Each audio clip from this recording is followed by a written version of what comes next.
सर्वेभ्यः नमो नमः। प्रियबालकाः, व्याकरणकक्षायां भवतां सर्वेषां हार्दिकं स्वागतम्। संज्ञाप्रकरणस्य वर्तमानकक्षायां भवतां सर्वेषां स्वागतम्। अस्माभिः पूर्ववीडियो मध्ये शब्दस्य स्वं रूपं शब्दस्य शब्दसंज्ञा इति सूत्रं यावत् पठितम्। अद्य येन विधिस्तदन्तस्य इति सूत्रं पठामः। येन विधिस्तदन्तस्य, एतस्मिन् सूत्रे येन विधिः तदन्तस्य इति अत्र पदच्छेदः अस्ति। येन विधिः तदन्तस्य विशेषणम्, एतस्य अर्थः है विशेषणं तदन्तस्य संज्ञा स्यात् स्वस्य च रूपस्य। एतस्य सूत्रस्य तात्पर्यमस्ति विशेषणं विशेषणान्तस्य संज्ञा भवति, तदन्त संज्ञां करोति सूत्रं। स्वस्य रूपस्यापि स्वस्यापि स्वस्य रूपस्यापि समास प्रत्यय विधौ प्रतिषेधः। ऐसे है तदंत विधि, समास विधि और प्रत्यय विधि। समास संबंधी कार्ये प्रत्यय संबंधी कार्ये तदंत विधि प्रतिषेध है, निषेध है भवति। अर्थात समास संबंधी कार्ये प्रत्यय संबंधी कार्ये च तदंत विधि ही न भवति। उगित वर्ण ग्रहण वर्जम एतद्वार्तिकम समास प्रत्यय विधौ प्रतिषेध इत्यस्यापि बाधकम अस्ति। अर्थात समास प्रत्यय विधि मध्येपि उगित पुनः वर्ण ग्रहण संबंधी यत्र कार्यं भवति तत्र प्रतिषेधः न भवति। उगित आधारीकृत्य समास मध्येपि भविष्यति, वर्ण आधारित भविष्यति तदापि समास प्रत्यय मध्ये। तो समास प्रत्यय विधौ प्रतिषेधः एतस्यापि प्रतिषेधकं वार्तिकम् अस्ति। शब्दस्वरूपम् आदाय एतस्य व्याख्यां कुर्मः। शब्दस्वरूपम् आदाय, आदाय इत्युक्ते गृहीत्वा, यो विधि क्रियते, विधिनां कार्यं यत् किमपि कार्यं क्रियते, शब्दस्वरूपं स्वीकृत्य यत् किमपि कार्यं सूत्रेण क्रियते, सः विधि तस्य तदन्तस्य च भवति। तत् कार्यं तस्य शब्दस्यापि भवति और तदन्त शब्दस्यापि भवति इति प्रतिपादयितुं सूत्रमिदम् उच्यते येन विधिस्तदन्तस्य। अत्र पदत्रयमस्ति। येन इति तृतीयान्तं, तृतीया एकवचनान्तं पदं, विधि इति प्रथमान्तं, तदन्तस्य इति षष्ठ्यन्तं पदम्। येन इत्यस्य सर्वनामवाचित्वात् सर्वनाम्नश्च प्रधान परामर्शकत्वात् विशेषेण इत्यर्थस्य ग्रहणं भवति। येन अर्थात विशेषेण यत् विधि क्रिय, यह विधि क्रियते, यत् कार्यं क्रियते तत् विशेषणस्यापि भवति, विशेषणन्तस्यापि भवति, तदन्तस्यापि भवति। एतेन येन विशेषणेन विधि, विधि इत्युक्ते विधीयते इति विधि भावे की प्रत्यांत शब्द अस्ति। अर्थात तस्मात् कार्यम् इति अर्थः गृह्यते। विधि ही नाम कार्यम्। अर्थात येन विशेषणेन यत् कार्यं क्रियते तत् कार्यं विशेषणन्तस्यापि, अर्थात विशेषणम् अन्ते यस्य भवति, विशेषणान्त शब्दः भवति, तस्य अपि भवति। विशेषणस्य तु भवति एव, विशेषणन्तस्यापि भवति। तत्र लिखितमस्ति उपरि वृत्तौ स्वस्य च रूपस्य। अर्थात विशेषणान्तस्य संज्ञा भवति, यत्किमपि कार्यं विशेषण द्वारा क्रियते तत् कार्यं विशेषणपदस्य तु भवति एव, विशेषणान्तपदस्यापि भवति। एतेन सूत्रेण अस्य अयं भावः सूत्रकर्ता येन करणभूतेन विशेषणेन विधि क्रियते शास्त्रकृत सूत्रकर्ता येन करणभूतेन विशेषणपदेन विधि क्रियते कार्यं क्रियते तत्कार्यं विशेषणान्तस्य सैरूपस्यापि भवति इति। उदाहरणं पश्यामः। अचो यत् इति सूत्रेण अच इति पदं धातो विशेषणमस्ति। अजन्तात् धातोः यत् स्यात् इति सूत्रस्य तात्पर्यमस्ति। अतः अचः विधीयमानः यह यत् प्रत्यय अस्ति, यह यत् विधि अस्ति, विधि नाम प्रत्यय कार्यं, यत् कार्यमस्ति तत्कार्यम् अजन्त धातोः भवति इति। यथा ची जी इत्यादेः अजन्तात् धातो यत् प्रत्यये चेयं जेयम् इत्यादि भवति। तो तदंत विधि ची धातु अस्ति, ची मध्ये च ई अस्ति, जी मध्ये जकार पुनः इकार अस्ति, तो उभयत्रापि ह्रस्व इकार है अस्ति, अच अस्ति, तो धातु द्वयमपि अजन्त अस्ति। तो यत् प्रत्यय तदंत विधि कारणात् ची इत्यत्र इकारान्तत्वात् अजन्तत्वात् यत् भविष्यति, जी इत्यत्र अजन्तत्वात् यत् भविष्यति। पुनः तत्र लिखितमस्ति स्वस्य च रूपस्य, अर्थात् स्वरूपस्यापि तत्कार्यस्य उदाहरणं। यथा एरच् इति सूत्रेण विधीयमानः अच् प्रत्ययः इण्गतौ इत्यस्मात् धातुः अपि भवति। उपर्यो यदि पश्यामः तो इण्गतौ धातु अस्ति, तो तत्र इ अच् ए अयः इति भविष्यति। यथा चेयं जेयम् अस्ति तथा अयः इत्यादि अपि अच् प्रत्यय भविष्यति, ई धातु अपि भविष्यति।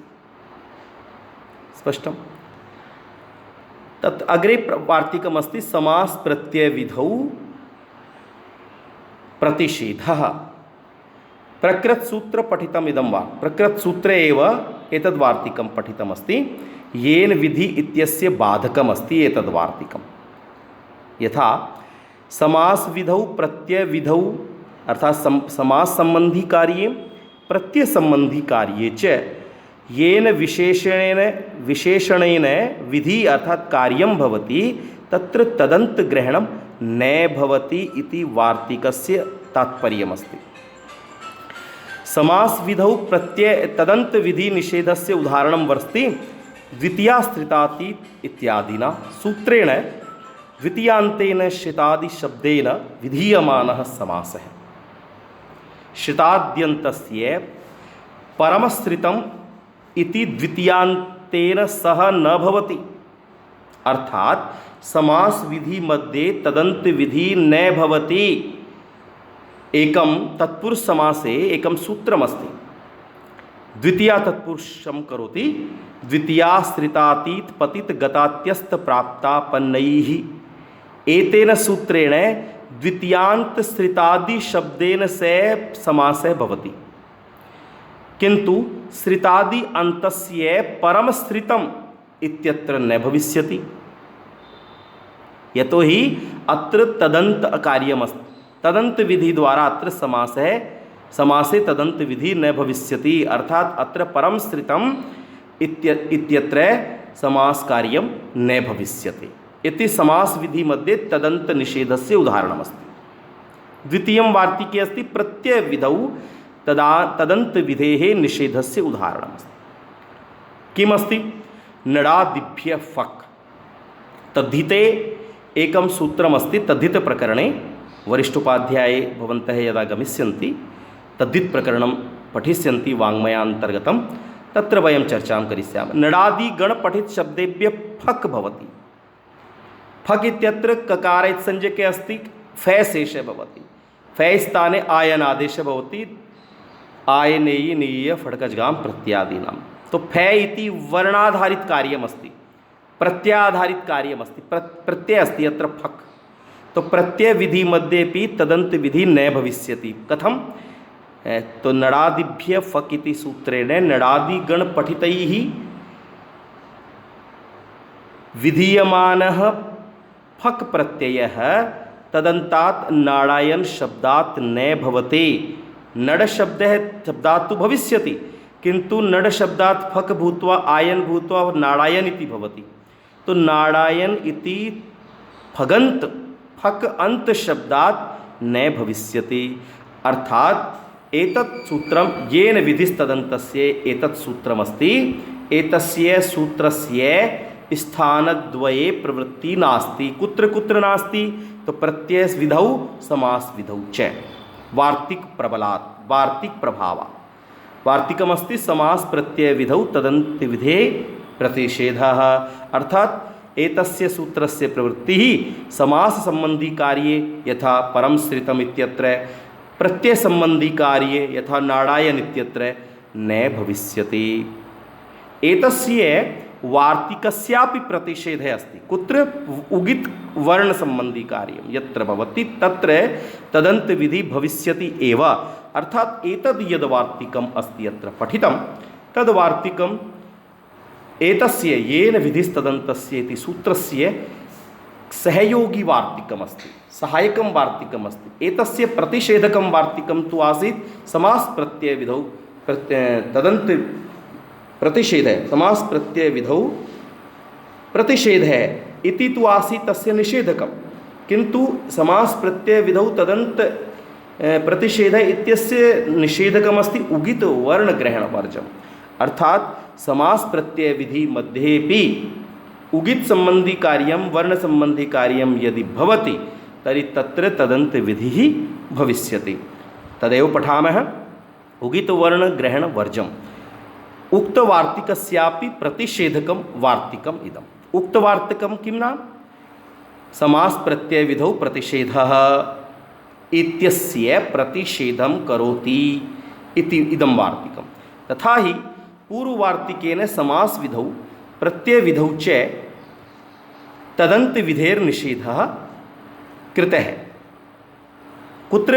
उगित वर्ण ग्रहणं यत्र वर्तते तं परित्यज्य एव। उगित ग्रहणं यत्र क्रियते तं परित्यज्य निषेधः, वर्ण ग्रहणं यत्र क्रियते तं परित्यज्य निषेधः क्रियते एतेन वार्तिकेन। अर्थात उगित वर्ण ग्रहण स्थले तदन्त विधि भविष्यति एव भवति एव तदा एव उच्यते अनेन वार्तिकेन उगित ग्रहणे वर्ण ग्रहणे च तदन्त विधि निषेधो न। तो एतस्य वार्तिकस्य तात्पर्यम् अर्थः अस्ति किमस्ति? को अर्थः है? उगित ग्रहणे वर्ण ग्रहणे च तदन्त विधि निषेधो न। अर्थात तदन्त विधि भविष्यति।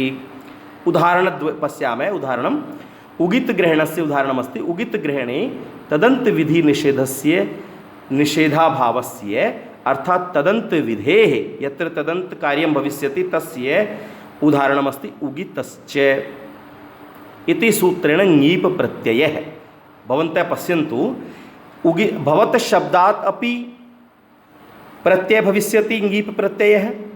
भातेर्डवतु इति उगितत्वात् भा धातोः डवतु प्रत्ययान्तत्वात् भवत् इति शब्दात् अपि ङीप् प्रत्यय भविष्यति। और अति भवत् यह तदन्त शब्दः अस्ति। भवत् शब्द है यस्य अन्ते अस्ति से भवदन्त अस्ति। तो अति भवत् यह तदन्त शब्द अस्ति तस्मात् तदन्त शब्दात् अपि भवति। तो भवति अपि रूपं सिद्धं भवति, अति भवति इति रूपम् अपि सिद्धं भवति। तो उगित आधारीकृत्य ङीप् कार्यमस्ति। यत्र उगित आधारीकृत्य कार्यं भवति तत् कार्यं तस्य स्वरूपस्य तु भवति एव, भवति इति शब्दस्य तु भवति एव, अति भवति इति तदन्त शब्दात् अपि भविष्यति। तो अत्र तु तदन्त विधि निषेधः नास्ति। अर्थात तदन्त संबंधी कार्यं भविष्यति। वर्णग्रहणस्य उदाहरणं किमस्ति? वर्णग्रहणे तदन्त विधेः उदाहरणमस्ति एरच् इति सूत्रेण विधीयमानः इक् प्रत्ययः, अच् प्रत्ययः। एरच् इति सूत्रस्य अस्ति एः अच् अर्थात इकारस्य अच् भवति। तो केवलम इकारस्य अच् न भवति, इकारात् परम अच् न भवति, अपितु इकारान्तात् अपि अच् भवति। यथा विधीयमान ई धातो अपि भवति, यह अच् प्रत्यय विधीयते एतेन सूत्रेण एरच् इति सूत्रेण ई धातोः अपि भवति, इकारान्त धातोऽपि भवति। अत्र तदन्त विधि भविष्यति। यतो वर्ण संबंधी कार्यमस्ति अत्र। तेन अयः इति और तदन्तात् ची धातोरपि भवति, तेन चयः जी धातो जयः इत्यादि रूपाणि अपि सेत्स्यन्ति। तो प्रिय छात्राः, अद्य अस्माभिः पठितं येन विधिस्तदन्तस्य, एतत् सूत्रम् अस्माभिः अद्य पठितं। तदन्त विधिं करोति एतत् सूत्रं। कस्य करे विशेषणं तदन्तस्य संज्ञा भवति, स्वस्य च रूपस्यापि। एतस्य वार्तिकस्य निषेधकवार्तिकं पठितं। समास प्रत्यय विधौ प्रतिषेधः, अर्थात समास संबंधी विधि मध्ये प्रत्यय संबंधी विधि मध्ये तदन्त विधि न भविष्यति। पुनः एतस्यापि वार्तिकस्य प्रतिषेधकवार्तिकं पठितं। उगित वर्ण ग्रहण वर्जम, अर्थात समास प्रत्यय विधौ यह प्रतिषेधः कथितः है, सह प्रतिषेधः उगित संबंधी कार्ये यथा भवति अति भवति अत्र भविष्यति तथैव वर्ण ग्रहणे अपि एतस्य वर्जनं कर्तव्यम्। अर्थात उगित संबंधी कार्ये वर्ण संबंधी कार्ये तदन्त विधि निषेधः न भविष्यति, अर्थात उगित तदन्त कार्यं भविष्यति इति तात्पर्यमस्ति वार्तिकस्य। स्पष्टम्? इदानीम् अग्रे सूत्रमस्ति संज्ञाप्रकरणस्य विरामोऽवसानम्। विरामः अवसानम्। प्रियबालकाः, एतस्मिन् सूत्रे विरामः अवसानम् इति पदद्वयं वर्तते। एकं पदं विरामः, द्वितीयं पदम् अवसानम्। विरामः इति विरमघञ घञ प्रत्यय विरम्यते अस्मिन् इति विरामः इत्यत्र सामीप्ये अधिकरणे घञ प्रत्यय भवति। अधिकरणे घयन्त पदमस्ति विरामः। विरम्यते अस्मिन् इति विरामः। तो एतद् घय प्रत्यान्तं पदं विरमणम् अर्थात क्रियायाः अभावः अपि विरामः भवति। स च अत्र शास्त्र प्रसंगात् वर्णानाम् उच्चारणाभावात्मकः इति लभ्यते इति विरामः। क्रियाया अभावः, वर्णानाम् उच्चारण संबंधी या क्रिया न भवति तस्याः अभावः भवति, सः विरामः। द्वितीयमस्ति अवसानम्, अर्थात अवसान संज्ञा विधायकम् इदं सूत्रमस्ति। विरामः इति संज्ञिपदम्, अवसानम् इति संज्ञापदमस्ति। विरामः किमस्ति करे वर्णानाम् अभावः। वृत्तौ वर्णानाम् अभावो लिखितमस्ति। अत्र वर्णानाम् अभावो आकारस्य मात्रा अपाकरणीया, दूरीकरणीया, अशुद्धमस्ति। वर्णानाम् अभावः अवसानसंज्ञः स्यात्। अवसान विरामोवसानम् इति सूत्रस्य अर्थः अस्ति वर्णानां यः अभावः अस्ति तस्य अवसानसंज्ञा भवति एतेन सूत्रेण। नीचे पश्यामः, तथा च यस्मिन् वर्णे उच्चारिते सति तद अव्यवहित उत्तरकाले अर्थात व्यवधान रहित पश्चात्वर्ती समये वर्णानाम् उच्चारणाभावः एव विरामः उच्यते। एवं भूतः विरामभूतः यः अन्त्यवर्णः अस्ति सः अवसानसंज्ञकः भवति इति सूत्रार्थः संगच्छते। विरामसंज्ञानिमित्तकं विसर्गादिकार्यं भवति। भवन्तः पश्यन्तु, यदा रामः इति शब्दः निष्पाद्यते अस्माभिः तदा रामसु इति विभक्ति आगच्छति राम इति शब्दात्। सु इत्यस्य उपदेशे जन्मासिक द्वारा इत्संज्ञाकरणेन अर्धसकारः शेषः भवति। तदपरं स सजुषो रु इति नियमेन रे सस्य ऋत्वं भवति। रु इत्यस्यापि इत्संज्ञाकारणात् रेफः शेषः भवति। तो स्थितिः भवति राम रे, राम रे हलन्त, राम र, रामर। इदानीं रेफ पश्चात् अन्यः वर्णः नास्ति, अर्थात रेफः अवसाने अस्ति, वर्णानाम् अभावे अस्ति अत्र। तो अवसान संज्ञा रेफस्य भविष्यति और खरवसानयोर विसर्जनीय द्वारा अवसाने रेफस्य विसर्गः भविष्यति। तो अन्य कार्याणि अवसान संज्ञा कारणात् भवन्ति। स्पष्टम्? इदानीं सूत्रं वर्तते परः सन्निकर्षः संहिता। अत्र प्रियछात्राः, अत्र परः सन्निकर्षः संहिता इति पदत्रयं सूत्रे सुस्पष्टं दृश्यन्ते। परः एकं पदं, सन्निकर्षः द्वितीयं पदं, संहिता इति तृतीयं पदं। परः इति प्रथमान्तं, सन्निकर्षः इति प्रथमान्तं, संहिता अपि प्रथमान्तम्। अर्थात् त्रिषु पदेषु अपि प्रथमा विभक्ति एकवचनं दृश्यते। सन्निकर्ष शब्द अस्ति सद निकर्षः, सन्निकर्ष नासिक संधियुक्तं पदं। सन्निकर्षणं सामीप्यम इति उच्यते। सैचे अर्धमात्राधिक काल व्यवधाना भावे उच्यते। परः शब्दः अतिशय बोधके अस्ति, आधिक्यं बोधयति। एवं वर्णद्वयोः अर्धमात्राकालिकः व्यवधानाभावः एव अतिशय सन्निधि, अत्यंत निकटता। सरलभाषायां यदि वदामः तर्हि एतस्य परः सन्निकर्ष इत्यस्य तात्पर्यं वर्तते अत्यंत निकटता।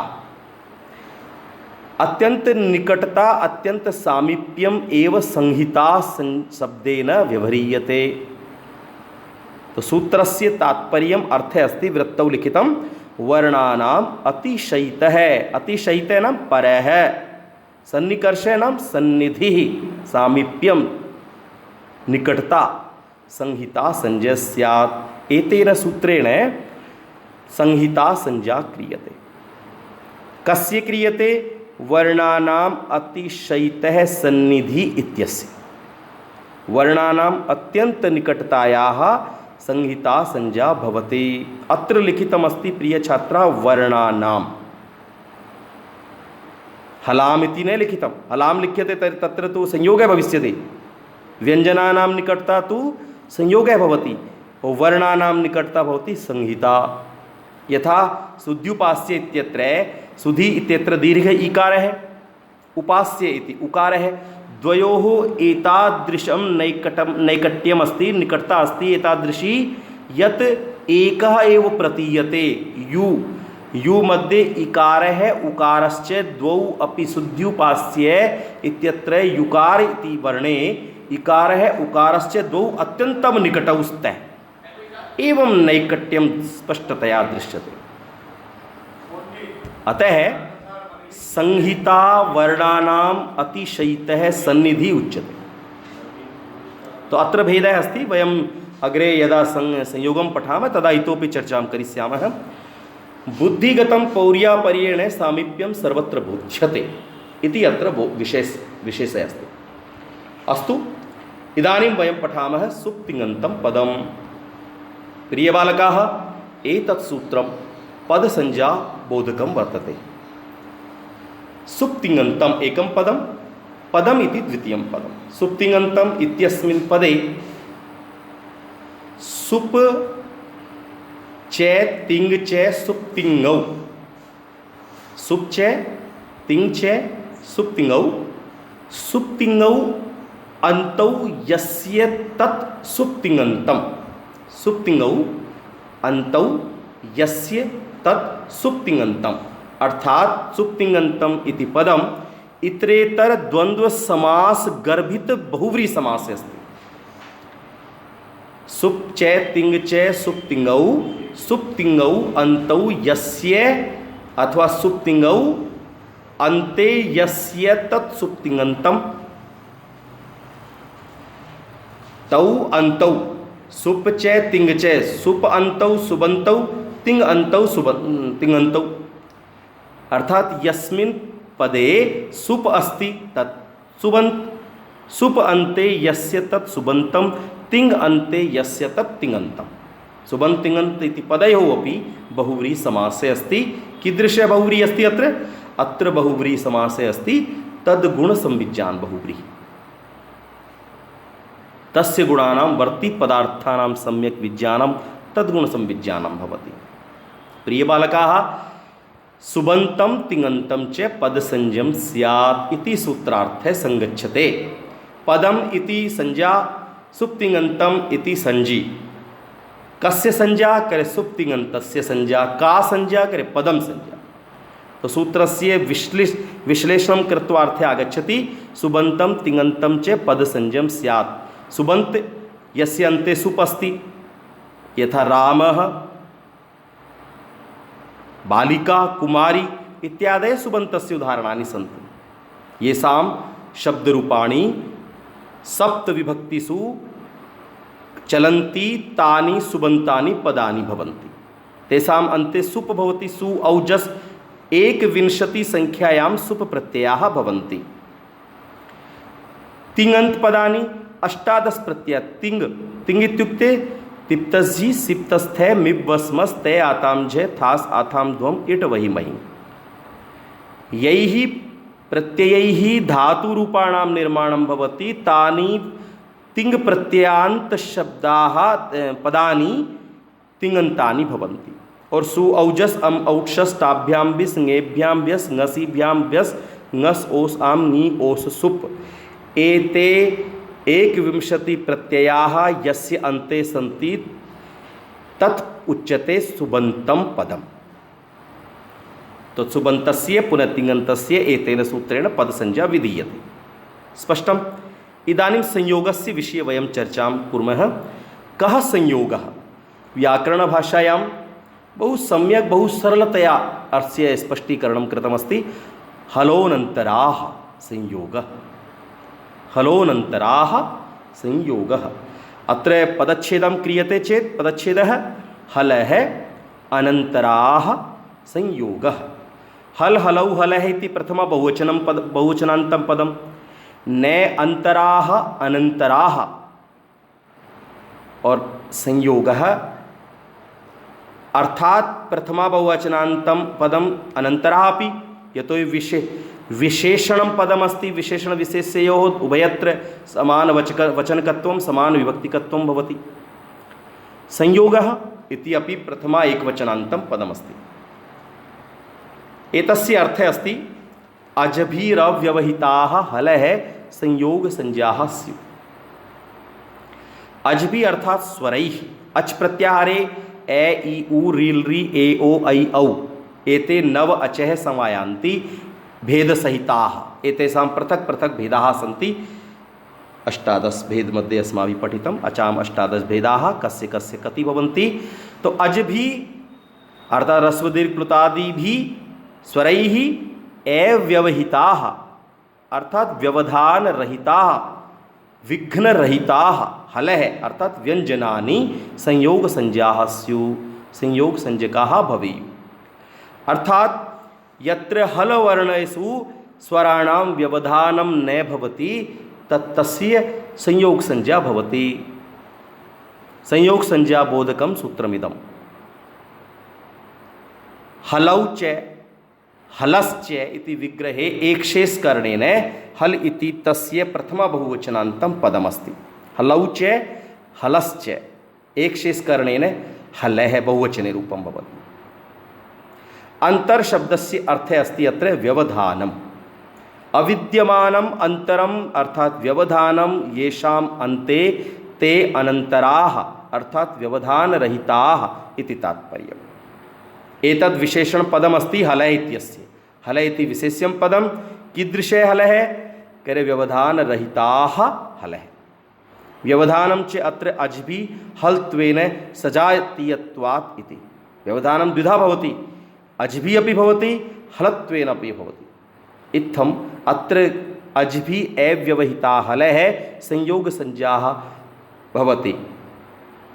हलाम् अज्भि अव्यवहितां हलां संयोगसंज्ञा भवति इति सूत्रार्थः अस्ति।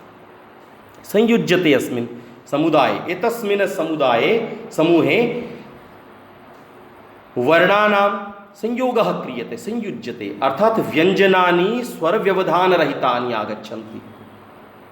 यदि व्यञ्जनानि स्वरव्यवधानरहितानि भवन्ति तदा एव संयोगः इति उच्यते। संयोगः इति महासंज्ञाकरणात् समस्तसमुदायस्य संयोगसंज्ञा भवति, एकस्य व्यञ्जनस्य न। स्पष्टं? यथा इन्द्रः इत्यादि शब्दे वयं पश्यामः। अग्नि इति शब्दे पश्यामः। ग न इति पश्यामः। ग न इति द्वयोः अपि हलवर्णयोः संयोगः अस्ति। संहिता संयोगः अनयोः उभयोः अपि भेदः। वर्णानां निकटता संधि भवति, संहिता भवति। व्यञ्जनानां निकटता संयोगः भवति। स्पष्टम्? अग्रे अस्ति ह्रस्वं लघु। व्याकरणशास्त्रे ह्रस्व अर्थात एकमात्रिकः। तत्र पाणिनीयशिक्षायां लिखितमस्ति एकमात्रो भवेत् ह्रस्वः। एकमात्रिकः यः स्वरः अस्ति तस्य ह्रस्व संज्ञा भवति और ह्रस्वं लघु व्याकरण सूत्रानुसारेण ह्रस्वम् एव लघु अपि उच्यते। ह्रस्वस्य लघु संज्ञा विधायकं सूत्रमिदमस्ति। पुनः द्वितीयम् एतेषाम् उपयोगः भवति छन्दशास्त्रे यदा वयं छन्दांसि पठामः तत्र एतेषां प्रयोगः क्रियते, उपयोगः क्रियते।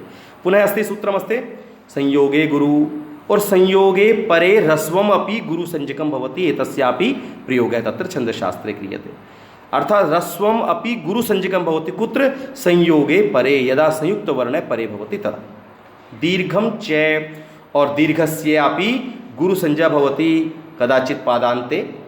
छन्दशास्त्रे वयं पठामः चरणान्ते दीर्घे अपि चरणानुरोधेन श्लोक लक्षणानुरोधेन छंद लक्षणानुरोधेन दीर्घम अपि गुरु ह्रस्वसंज्ञकं भवति कदाचित्, और दीर्घम यद् भवति तस्य गुरुसंज्ञा अपि भवति, दीर्घसंज्ञा तु अस्ति एव। तो दीर्घस्य दीर्घसंज्ञा गुरुसंज्ञा इति संज्ञाद्वयं भवति। अस्तु, संज्ञाप्रकरणमध्ये समाप्तं। वयं परिभाषाप्रकरणं स्वीकृत्य पुनः आगामी वीडियो मध्ये भवद्भिः सह मिलामः। तावत् सर्वेभ्यः नमो नमः। पुनः मिलामः। भवन्तः सर्वे यत् पठितं तस्य लेखनं पुनः कण्ठस्थीकरणं कुर्युः और गृहकार्यं विधाय कृत्वा कदाचित् अस्माकं समूहे प्रेषयितुं शक्नुवन्ति। सर्वेभ्यः नमो नमः।